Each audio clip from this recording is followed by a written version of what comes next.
Hello and welcome back to another episode of the Non-Expert Guide to African TV and Film. Before we go on, don't forget to subscribe. Yep, that's the notification bell down there. All right, let's jump right in. From the first day you took your first breath, I have loved you. And nobody is going to take that away. So you like her? I love her. I am getting married to the most incredible woman that I've ever actually met. Have the nerve to come here and ask me for help after what you did! I need you to go somewhere, okay, so I know you're safe. Safe? From what? First, I asked you to get rid of those bloody hibiscus. Now I'm asking you to do not raise your voice at me.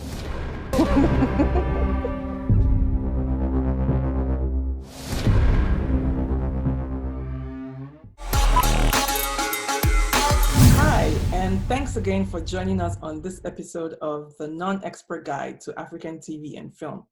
In this video, we continue our conversation on Sylvia. Let's go. Let's talk about the acting though. Chris Atto. Wooden. Chris I mean, his forehead was perpetually like this. I could see all the furrows in his Oh, brow. we're worried now. He was very worried man through the whole movie, and it was just like, and then the glasses. I could feel Chris Atto acting, and I just like again. I think some of it is, I don't know whether some of his physicality when it comes to acting is limited by his build, because I know that sometimes some actors their build gets in the way of them being able to relax into certain positions, but.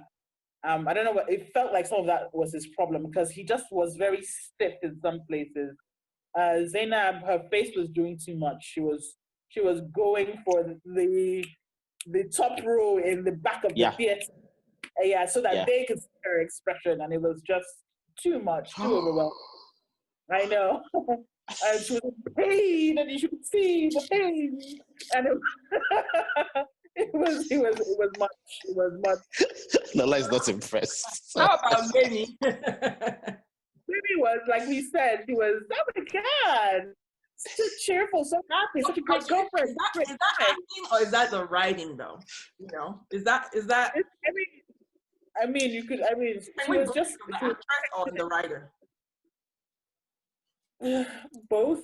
I think the writing was supposed to be an affectionate, loving girlfriend, and it just had her super positive and super cheerleadery for the entire movie. She just didn't have a normal. Having said that, though, Until the argument. It might be. It's explainable if we think about it in context of the fact that they were newlyweds. And also true, also that he has mental issues, so that's the lens he could have seen her through. Yeah. So if you're looking for somebody to be your, I guess, your one, like he and what's his name, Obaro or whatever, Obaro. Like he and Obaro was talking about, it's like she's this ray of sunshine in his life, and she's constantly, she's the one good thing he has and is going on, and I could see that could then be. Okay. For me, I think that Chris Atto's physicality, I think, actually helped. I think that is how, for me, even though he looks like a strong African man, he acted the vulnerable parts very well. I thought that's the way a strong African man would look when he allowed himself to be vulnerable. And I think between him and the scenes between him and his friend, whilst the language I think was a little bit stilted, I think physically they seemed comfortable with their interaction. And I know that sounds like, I'm contradicting myself. I think the language was different, but I think physically being in the same space, they were able to play that off well. And between Richard and Ibiyemi, may be explainable if you think about them in context of the fact that they were newlyweds. I thought the interaction was cool as well. It was a bit sickly sweet, like I said earlier. But again, I don't know, maybe that's just me looking at everything through a jaded perspective. But I think the acting was it was acting, and you're right. It seemed more set for theater, and because they're trying to project your acting so that people at the back of the theater could feel the emotion and all of that. Again, to the point of acting or being very westernized in our language, in the language in movies, Nigerian movies, and even in the physicality, even the way we express ourselves, we don't fall to our knees when we're sad. We don't fall to our knees and do that. That thing that scene that we all liked actually when Sylvia turned. That falling to your knees thing, it just seemed that's not how we do it. If we're going to fall down, we fall down and roll on the floor with our arms. That's how Africans express. And I know we don't all express ourselves the same way, but I think that would seem more African to me than this falling to your knees bit. But maybe they needed her to do that so she could look up and her whole face had changed. Fallen and just that gone to her head before she had gone all down to her forest. Yeah, something that we are very much more human beings. Yeah, exactly. So we go to our heads first, and then we and so in Korean movies, you can always when they have issues, they always hold the back of their necks, and so that's you can tell that's a Korean thing. So a Nigerian thing is hands to heads, and then they fold. And when I know we are trying to make our content more appealing to a broader audience, but at the same time, we cannot completely erase who we are. Yeah. To be able to talk to others. I wanted to talk about the Hawa, who was played by Ijoma Grace Agu. What did you think? I liked her. I thought her acting was good. I actually really liked her. Boundaries, Hawa, boundaries.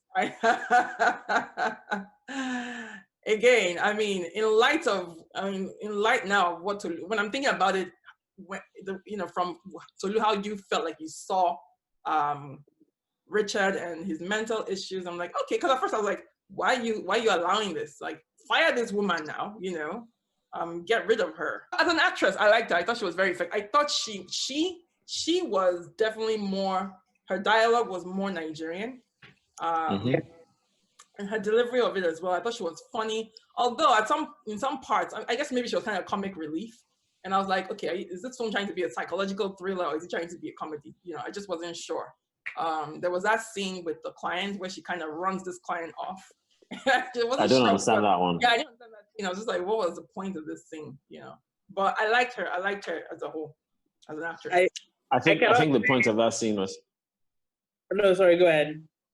I don't understand the point of that scene as well, and it went on for a bit. It wasn't like it was a 10-second scene, except maybe to show that actress, and I can't remember her name. The client, the Omotunde, I think is her name. Yeah, okay. But in my mind, anyway, it kind of felt like, oh, you guys want us to see her in a different light. That's all. That's all this scene was for, because I didn't think it added anything to the story at all. Apart from that, Hawa's character.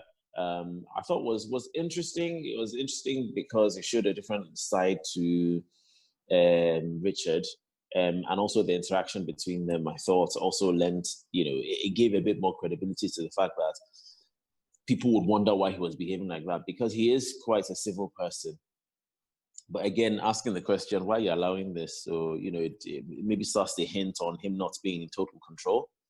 But her part and her acting, I agree with you, was better delivered in terms of her lines and her character than a lot of the other ones. Even at the end where she was slapped, and she was standing at the door looking all forlorn with her arms crossed, I thought that's exactly how a subservient Nigerian female worker that should be up in arms, shouting, who likes her boss? That's how I expect it to look.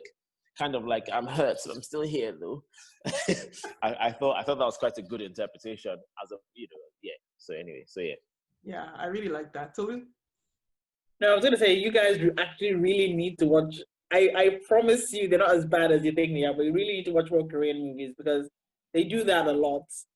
Even in the most tragic, you're in the middle of almost like a horror show, and there's just this.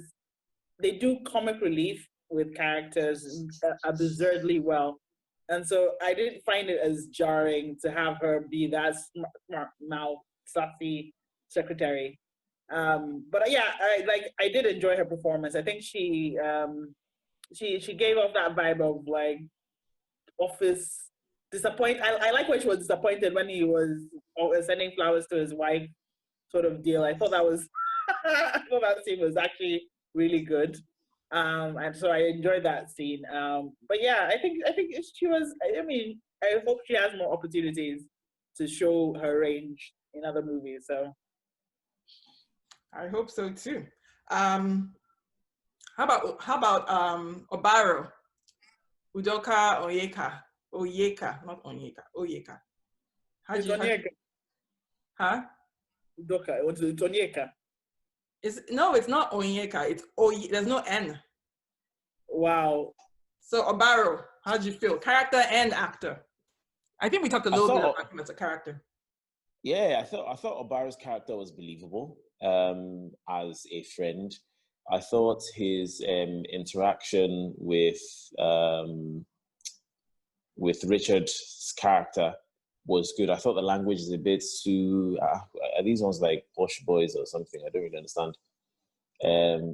But the physicality of it, especially when they were at the gym, and even at the end where he was trying to hold him back, I thought that was really well done, because he had to be not violent. He had to get physical with him, but there was also a bit of affection there.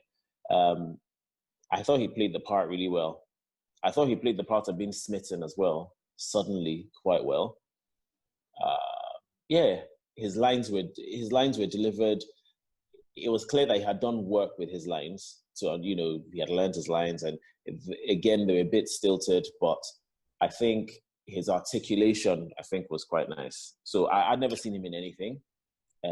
So I definitely, like Tolu said, for Awa's character, I would like to see him in other things as well. I thought he was pretty good. So I think his acting was just there. It was like, he was solid. He wasn't knocked his socks off great. But the question I have to ask is that I'm sure, like, the delivery of these lines, is it because the language doesn't feel natural to these actors? Do you think that could be? I think that could be a factor in the way, because man, that's proposal scene when he was proposing to Cynthia. Geez, that scene was long and boring, and like there was no tension for me whatsoever, because he kept going on about, could you do this, and then oh my goodness gracious me, no. So I don't know.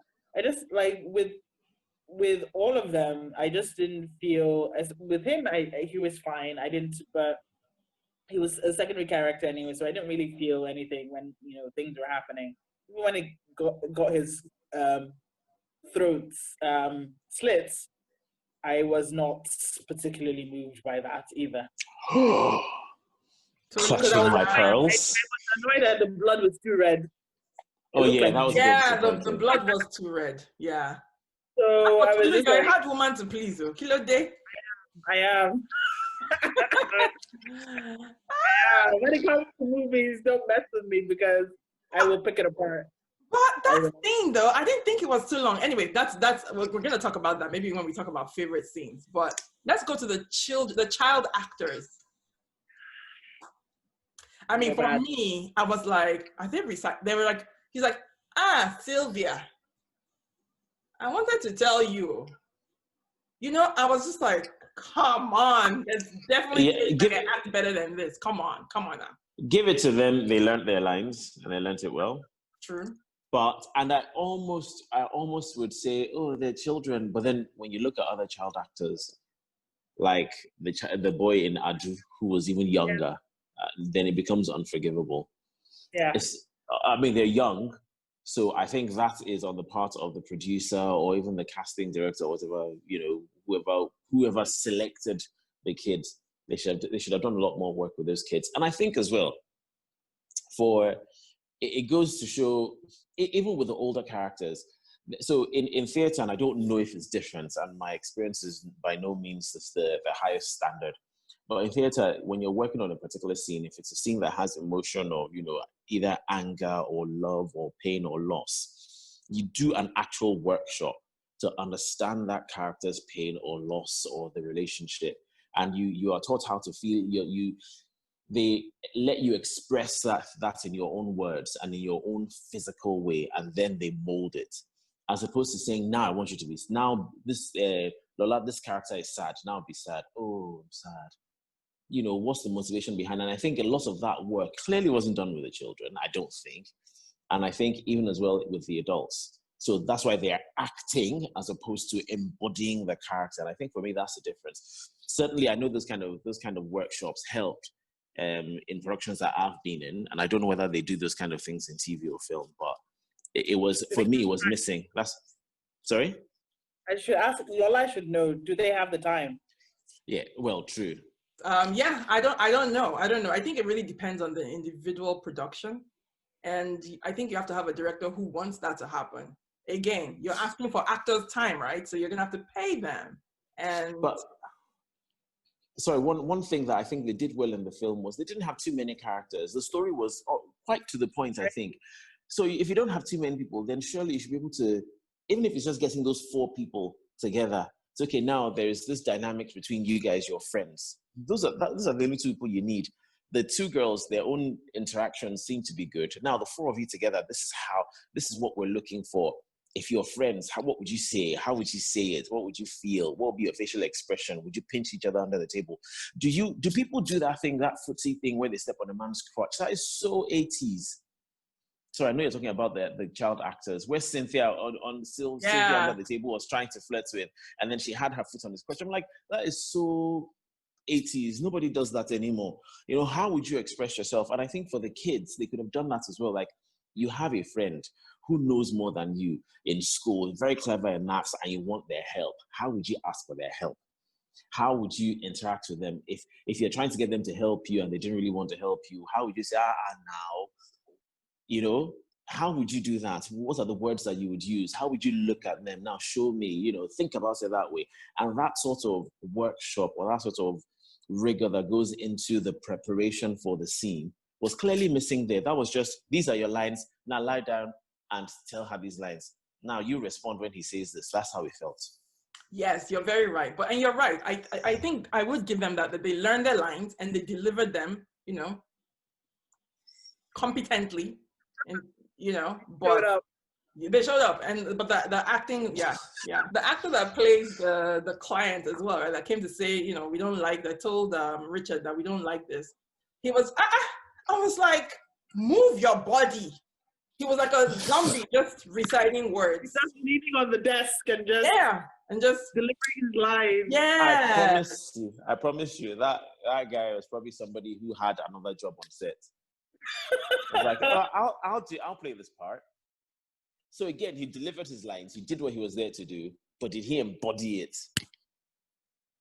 And I've never seen him in anything. So that's what I was thinking. Maybe he's there to do something else. And it was like, okay, we need you to double up for us. Clients. He didn't feel like anybody. He was literally a robot reading lines to Chris Actor. Yeah. If the other woman had been the one who was kind of, I thought she had a little more personality to her, even though, I don't know, she felt like she was delivering lines as well. Just going quickly back to Chris Atto though, because I just was looking at some of the notes I had written down. Like this whole, I thought he played the little boy lost kind of well. Yeah. I thought he did. I know Tolu, you don't agree, but I thought he did. And I think Tolu, I think Tolu just didn't want to see how strong Chris after being vulnerable. I think that's what it was.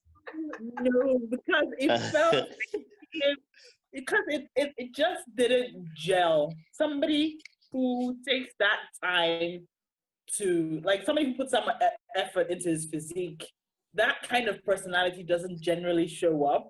So you have to do a lot of work to embody that little boy lost.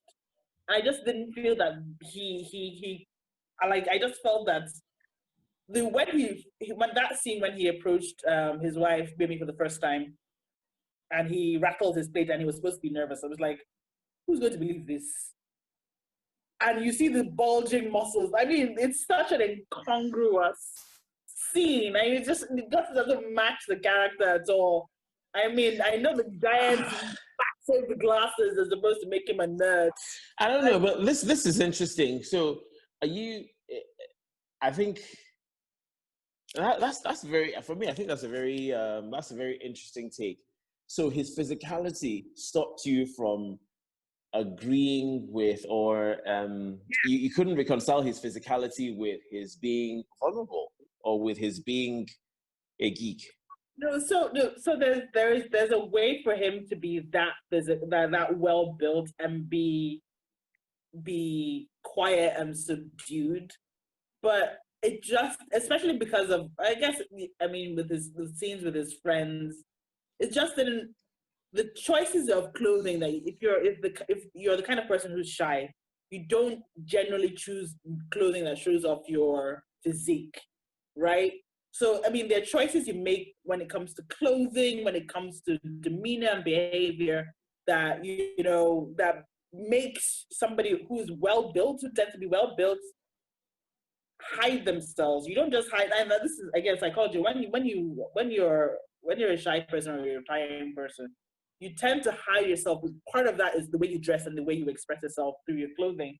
It's not uncommon, but it just didn't gel because they were dressing Chris Attor, not Richard Okezie, and so like it just didn't make. Yeah.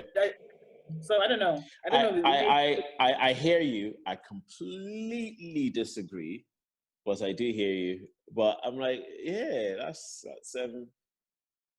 yeah, I just completely disagree. Same here. I hear Tolu. I think you can be shy and reserved and want to be a wallflower, but not and be. well dressed and I think I know a lot of shy people who are amazing physically in terms of what we call amazing from worldview, well built, good body, and all of that, and they are genuinely shy, but you can see it. You can see it in their clothes. You can see it in the way they look every single day. As a matter of fact, it's easy for you to go like, why is this person shy? If not me get that body, that kind of thing.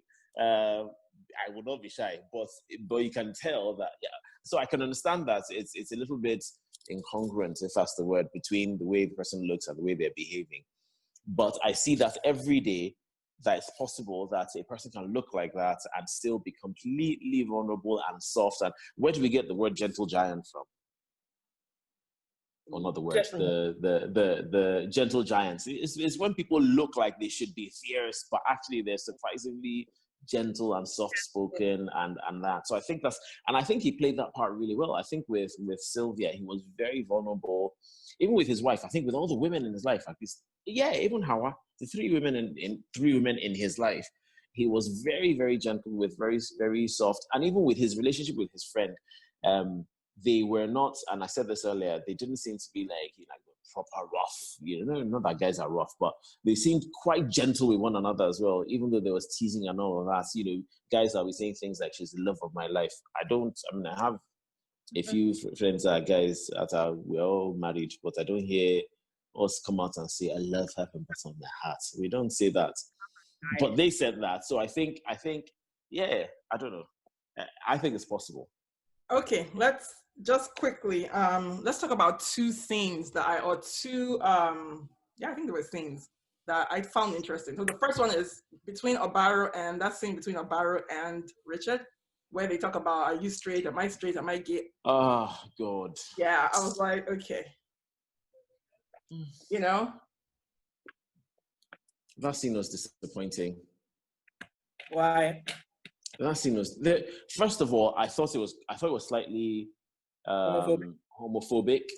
I thought it was slightly homophobic. I thought it was playing on stereotypes. And also, homophobic in the sense that it was also sort of rubber stamping the notion that gay people can be predators or are hypersexual. And I was like, why? There was no need for it in this film. you know, except maybe you want us to think maybe there was something going on between the two of them, because if they had been long-term friends in high school and all that, maybe they did have little sort of high school tryst, I don't know, experiment. But they didn't follow that storyline anywhere. So I don't know why. There was no need for that conversation at all. I didn't like it at all. It made me feel very uncomfortable to watch. And I thought it was tone deaf. But then being an African movie, maybe that's what they were going for. Maybe they wanted to go for, we are close. However, let us dispel any myth that there's anything going on here. Maybe that's what they were going for. I don't know. I like the dialogue a little bit because I like the conversation they were having about, she could be the one. I like that much, but the whole sort of, I thought you were gay, you haven't been really interested in women. Again, I was looking at it from more of a psychological point of view that, I mean, he's been having issues with his sexuality, blah, blah, blah. So I thought that it was an interesting, against, if he had a split personality, he may have been expressing it may have been expressing itself through his romantic entanglements or lack thereof. So, yeah, I didn't particularly appreciate the gay bashing sort of scenario, but other than that, I think it was a decent scene. It was all right. It was really just that conversation. It was like, why do we have to go there? You know, sometimes when you think about art, right, we're teaching people as well how to react to things, how to talk about, you know, things. And if we're constantly propagating this idea that being gay, I'm not gay, everybody's trying to, you know, distance themselves immediately, you know, how are we helping the people in our lives who are gay? And I just thought that conversation could have been treated with a little bit more respect, you know. And I mean, you can say, I don't think it's wrong to say, oh, I thought you were gay, right? There's nothing wrong with that. But then how do we handle that discussion between them?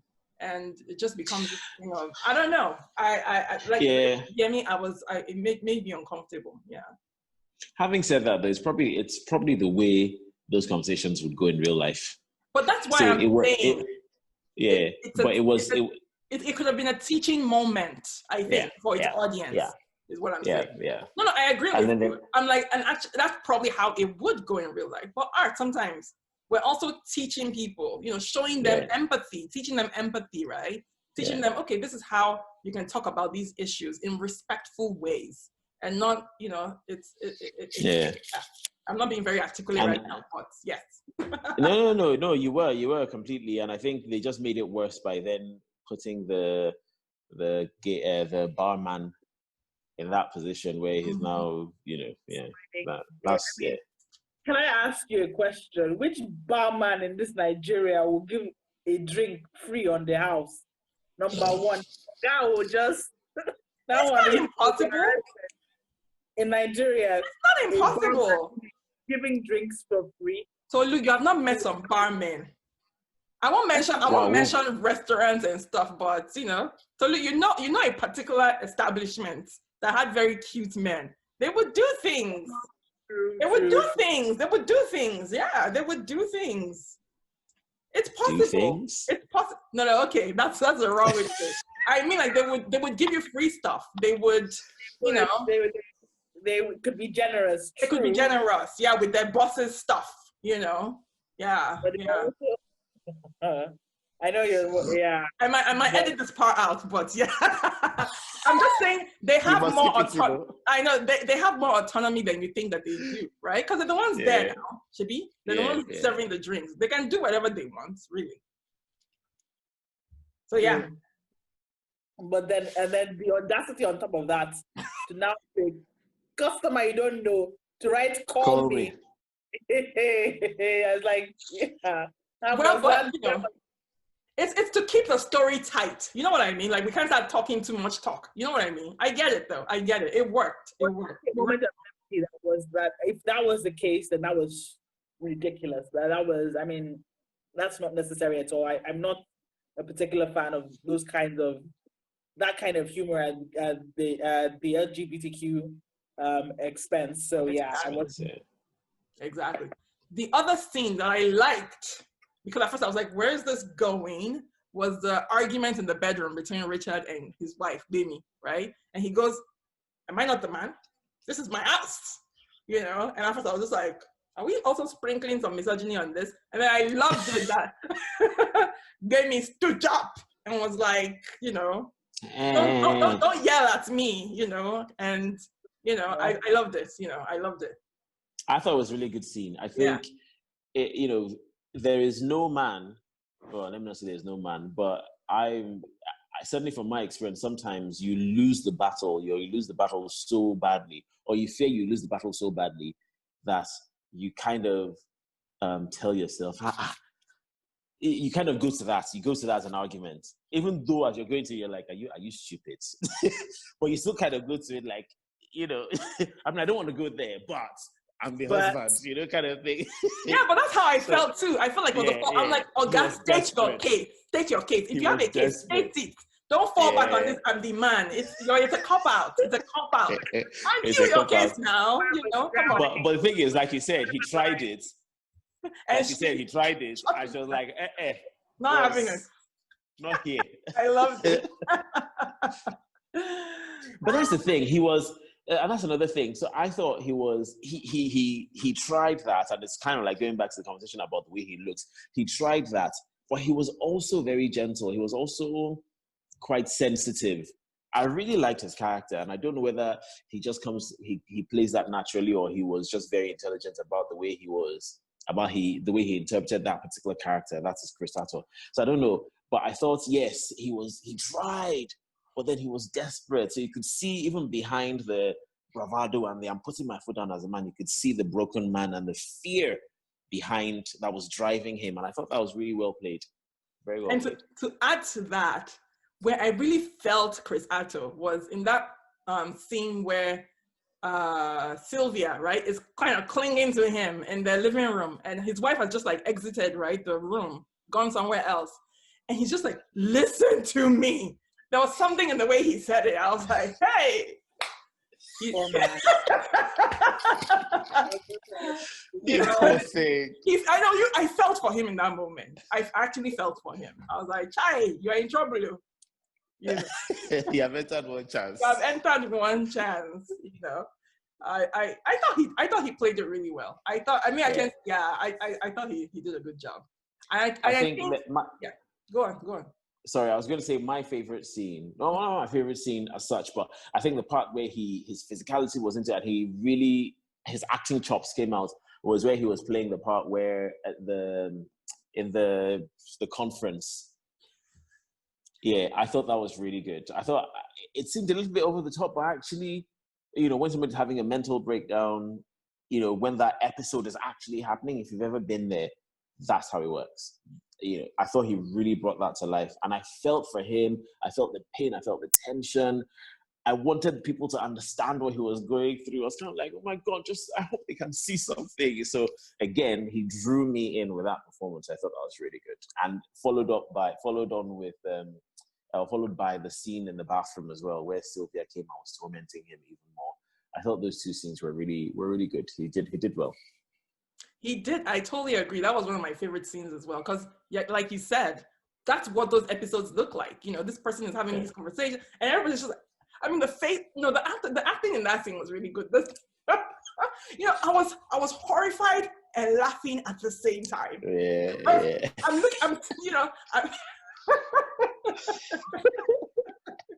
That was a good scene. Tolu's like, I'm not impressed. Look at my face, bothered. No, oh no, that scene, I was hollering at the screen. I was just like, oh my God. Yeah, Tolu, tell us why you did. Yeah, Tolu, tell us. Okay. Tell us.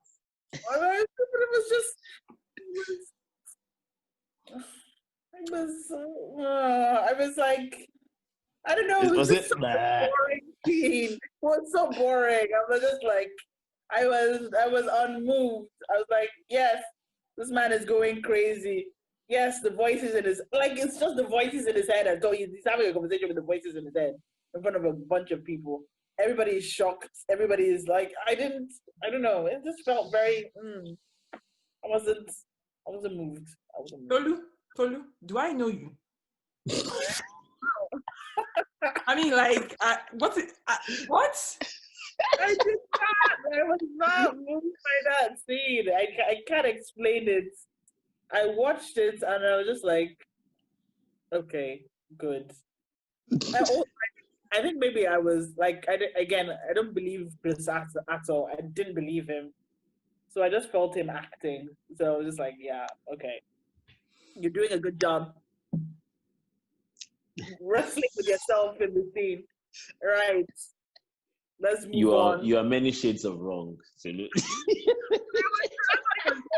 was like hunched over and he was like grappling with himself. I was like, I get it. Fine. It worked for me. Look, I was watching that film, and we're going to start to wrap things up now because we have 4 minutes left. I was watching that film alone at midnight, around midnight my time. My mother, who I live with, who usually doesn't go to bed very early, happened. I'm like, Sylvia, I see what you're doing. Happened to go to bed earlier than she usually does. So all the lights are off, and I'm there by myself, and I'm hearing creaks, I'm hearing footsteps, I'm hearing some bird at midnight outside the window. I'm just like, see blood. Shandada.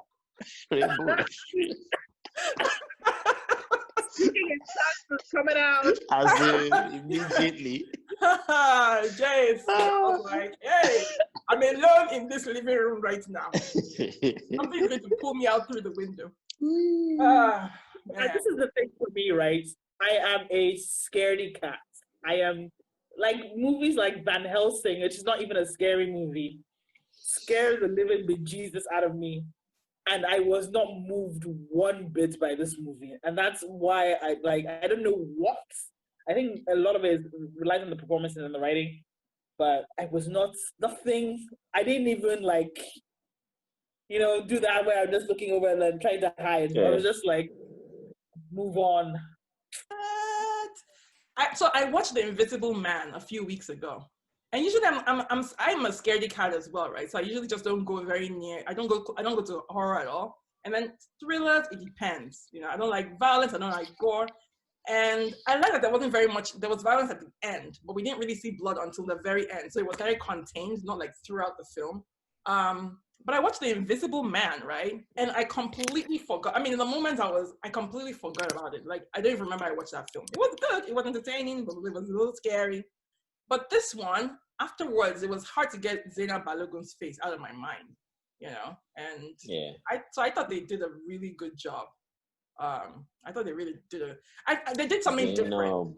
They did something different, and it worked. Yeah, you have to give that to them. You have to give that to them, yeah. The point that both of you guys have made, that to me, it's actually an excellent take on the spiritual husband and wife scenario. I think in that frame, it's actually a really good movie because it does something completely different from almost every other movie in a sense. But yeah, that's the one thing I'll tip my hat to for the movie. Any last words? Well done. I think it was a good movie, good story, well told. Let's keep telling stories like this. Let's point it to Africa a bit more, but yeah. So next time, no Kali. We have our own female goddesses that we can reference. I think. Yes, absolutely. All right, people, thank you so much for watching today. And we are